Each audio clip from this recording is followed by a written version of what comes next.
Good afternoon, guys. My name is Alina Shaltsova. I'm an immigration attorney from New York. In today's live presentation, I will tell you about the new public charge regulations.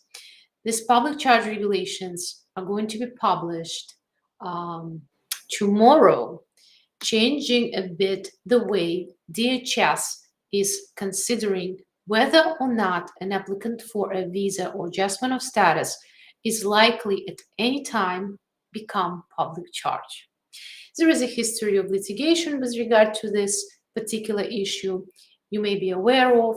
Primarily, this particular issue usually concerns those who are overseas.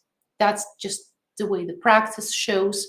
Those who are overseas are trying to come to the United States on an immigrant visa. Let's say you're trying to sponsor your spouse or your parent. You may be aware that during the Trump administration, public charge became a very controversial topic. And many of you actually suffered because of that, because you guys to this day sometimes cannot bring your family to the United States because of the way the public charge rule was changed. And then there was litigation going back and forth, and now new administration came up with the new rule. So thank you very much for joining me. It's always a pleasure to see all of you. Let me know where you are watching from. We're going to discuss new public charge rule. We're going to talk about what may make one potentially inadmissible, if there is a waiver, if there is a bond, what to do if you are filing for adjustment of status for your relative, your family member, how to prepare for this.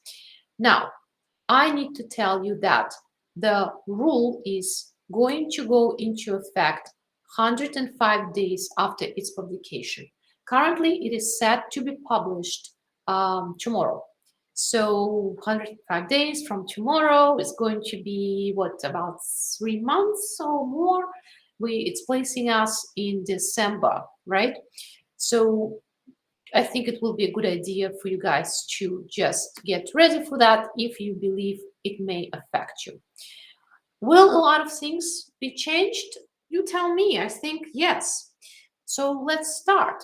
Here is the first page, basically, of the proposed rule that is going into effect.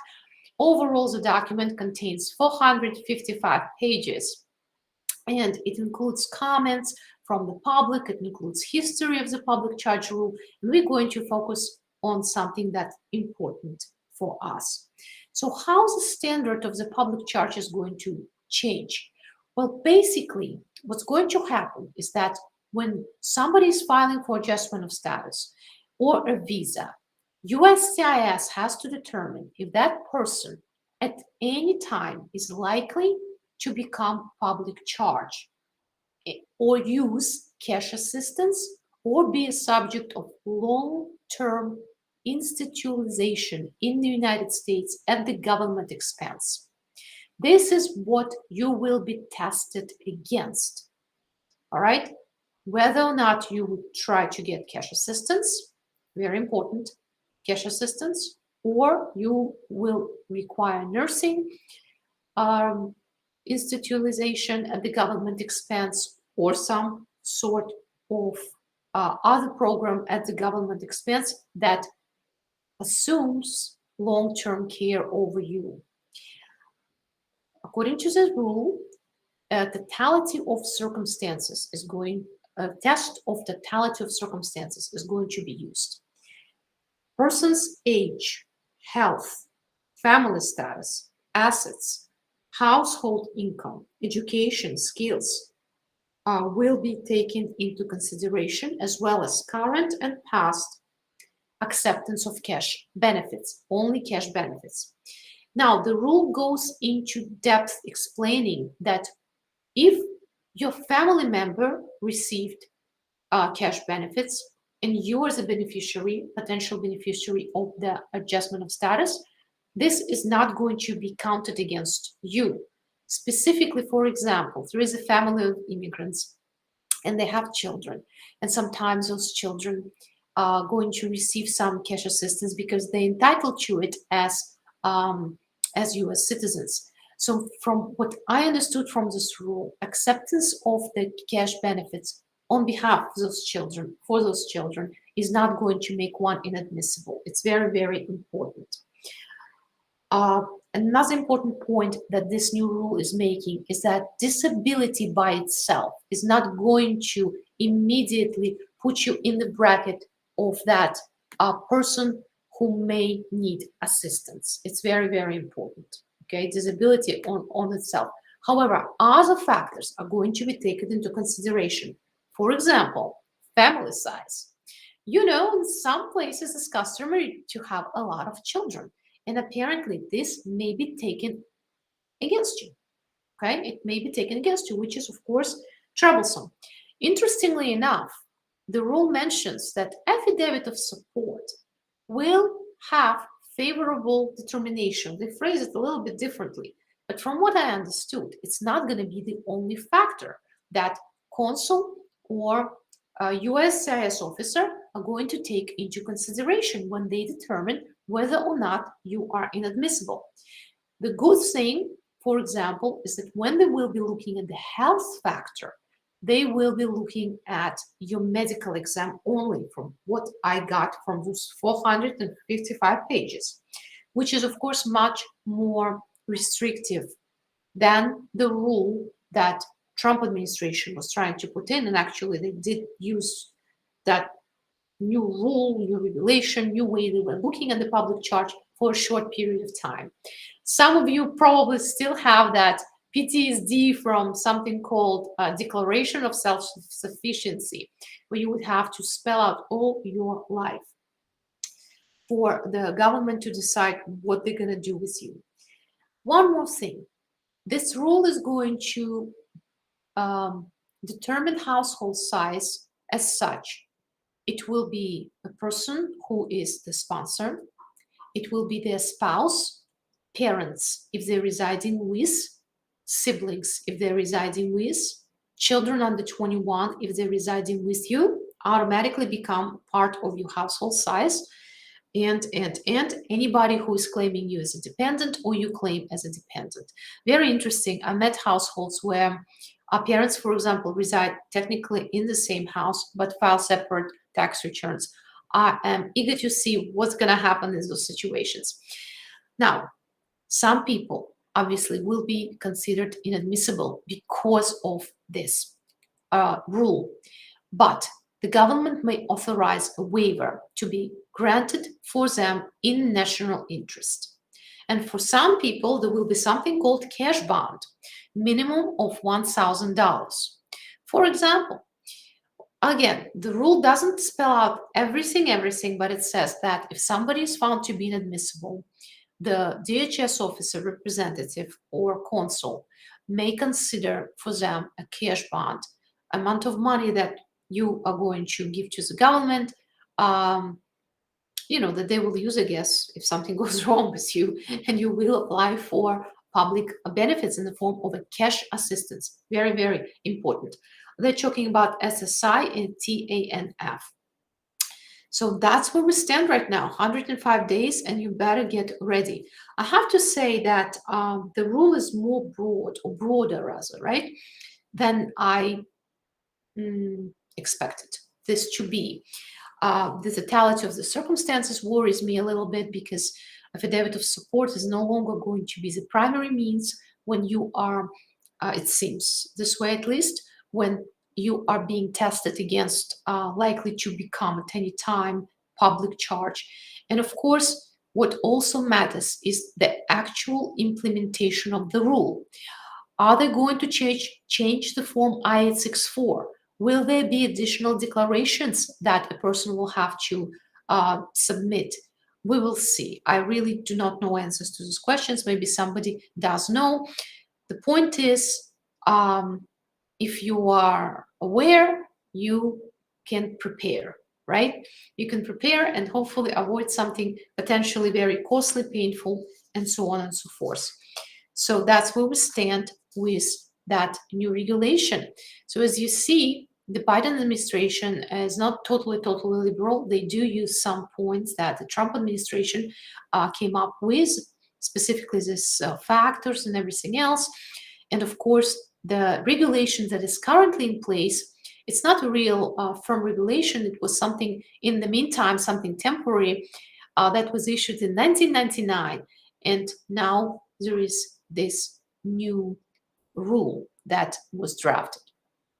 So that's where we stand with that. And I hope you find this information helpful. If you do, don't forget to like and share this presentation. And now we are going to see your guys' comments.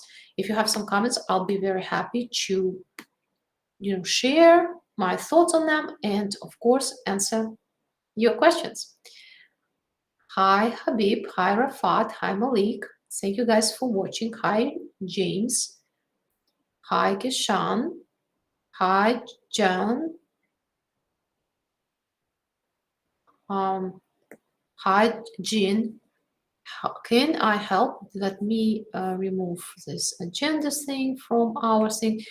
Your question is, I see, Jean, if I can help with a seasonal visa. Are we referring to H-2B visas? Sure, but usually your employer will help you with that. Usually employers already have some sort of a setup where they process those visas in bulk. So I think what happens is that you have to find an employer first. Seasonal visas are perfect for someone who is looking for a job in the farm sector or entertainment hospitality, such as hotels and resorts. Okay. Hi, Rizar. In Italy. Yay, Italy is nice. I would love to go to Italy. Hi, Carol. Yes, Carol, guys. Pakistan, I know that you're probably aware, Pakistan is going through crazy, very difficult times with the floods that devastated, I believe, 1/3 of the country. My praise goes to you guys. I hope there will be an international effort to provide the relief. And specifically in the United States, it would be great if United States immigration authorities provided some sort of a break for nationals of Pakistan, just like they did for other nations in the form of TPS or special rules for students, for example, people who need to file for extensions of status. United States does have those tools, and I hope they will be provided to you because it's really, really painful to see what's happening then. High true wisdom. Religious exceptions for vaccinations when applying for I-130, never taken any vaccine as a child age. That's a great question. I honestly have never seen anything like in my practice granted, or my clients usually do not apply for them because it's very, very difficult to receive those exemptions, guys. I'll be honest with you. Maybe there are some lawyers who specifically specialize helping people with that, but I'm going to tell you that just reading the rules and the way it's going to be analyzed, it will be tough to qualify for those exceptions. But are there exceptions? Yes, there are, especially if we're talking about COVID exceptions. The other vaccines, I think you can file for some sort of a waiver, but again, I would not want to provide you with incorrect information, all right? So I would honestly say I'm not a good source of positive news on that. Let me see. Hi, Facebook user. Wasn't the public charge rule removed? Yes, I just spoke what happened to the public charge rule. So when Trump came, there was, instead of using 1999 standards, his administration imposed really high standards. And remember the Declaration of Self-Sufficiency, where they would vet you, they would see every penny you've got and liabilities that you have. Then the Biden administration took over. They scrapped that, but then they were working all this time on the new rule. And here is a new rule. That's what we've got so far. New rule. This is excellent question. Hi, Stanza. Does USCIS check DS-160 during adjustment of status process? Absolutely. Guys, those visa applications that you're filing, do not go anywhere. They do not disappear. In fact, of course, they will be checked. Why? Because the USCIS officer has obligation to make sure you are admissible and not inadmissible. If they find any inconsistencies, especially material ones, if they find, for example, that you misrepresented your work history and it helped you to qualify for the visa, or marriage divorce history, or sometimes even children, family members, you'll be in trouble most likely. You will be in trouble if the misrepresentation was material, right? Material and relevant. If it basically helped you to increase your chances receiving that visa, I would put something like that. Hi, Chai Tanya. My asylum case was dismissed in court. What are my options now? I think this is an excellent question for your attorney. If you chose to close your asylum case in court, what is your plan? Do you have any family petition pending for you, any U visa petition, or maybe you don't? Maybe the plan was just to stay safe from removal for now, right? Out of the radar and hope for an immigration reform. I wouldn't know, okay? It's usually when you make such a decision not to pursue your asylum claim, knowing that most likely you will not be able to renew it, guys, you better ask your attorney in advance whether it's going to be the best choice for you. I have clients who absolutely would like to not to deal with the court. They're so afraid they will be deported. It's understandable. Some of them missed their 1 year deadline for the claim, for example, and then they came to me years later when somebody else helps them to file with asylum that has very low chances of being approved for asylum because of this issue. Some of them have other considerations. Some of them, they don't even know how their home country look like anymore after living here for 20, 30 years. And they do not want to have the chance of being deported. So they choose to ask the government to dismiss the claim and walk away, knowing that they will hope for something in the future, right? There is no immediate relief available. Some people do not want that. Some people want to proceed with their asylum. They believe they have very strong case. And sometimes it works. Just maybe a month ago or so, we won a case. I was concerned about the case, but we did go through with it. And the judge actually granted asylum case. And I was super mega happy because there were some concerns there and it worked out. It worked out. The client last minute pulled himself together, was able to testify consistently, listened to every question. We did good country conditions reports and we just favorable situation, he was vetted, checked everything, and it was great. But again, it can be risky. Some people don't want to assume that risk. You understand? So it's an important question.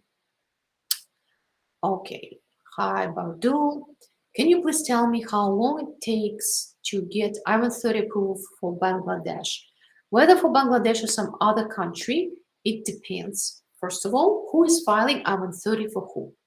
Is it a U.S. citizen filing for the spouse? Is it U.S. citizen filing for a sibling or a parent? It's hard for me to say. On average, approval of any I-130 should take no more than about a year. But I've noticed if you file it for your sibling, it's going to take way longer. Why? Because the priority date is not going to be current for another 10 years.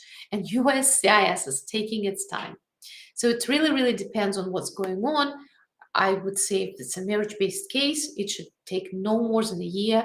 I've noticed for parents, approvals nowadays come very, very fast. I had an approval in 3 months, but it's not typical, okay? Very, very fast. Okay, and I'm going to take the last question for tonight. Hi, Baba. What happens after motion to reopen granted by immigration judge? Your case is going to be back on the calendar unless you ask for the proceedings to be terminated again. So you reopened your removal proceedings. Now you're back in active removal proceedings. What do you want to do? What was the goal of that reopening? Are you trying to file for adjustment of status? Then go for it. Are you trying to renew your asylum claim? Maybe you reopen based on changed country conditions, then go for it. Or do you want the government to dismiss your case so you do not have order of removal against you anymore? It depends. But basically what happens is that now will be the time to decide what is it that you want to do next, right? And what you can do next. Because you may want to get out of the immigration court, but maybe the prosecutor doesn't want to let you go, or the judge. I don't know. But basically what happens is that motion to reopen just reopens the case, right? Reopens the case, scrapping that order of removal that was issued against you when the case was closed. So that's what happens. Well, guys, thank you very much for watching. It was a pleasure to see all of you. Like, share this presentation. You're going to help me to grow my channel, my YouTube channel, and my family, my Facebook page. You are like my family. I am sorry and upset when I do not see you, don't have opportunity to communicate with you. I have been battling COVID, believe it or not, for the past couple of weeks, and finally started feeling slightly better, but it's been difficult. So if you call my office and say, Alina, I want to see you in person, you don't want to see me in person for another 2 months, okay? And I don't want, God forbid, give it to anyone in person. But I will hope that I will feel fine, and we're going to see more live presentations on a regular basis.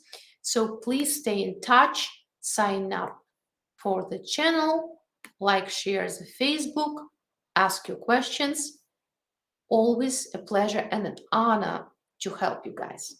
So thank you very much for watching, and I hope to see you soon.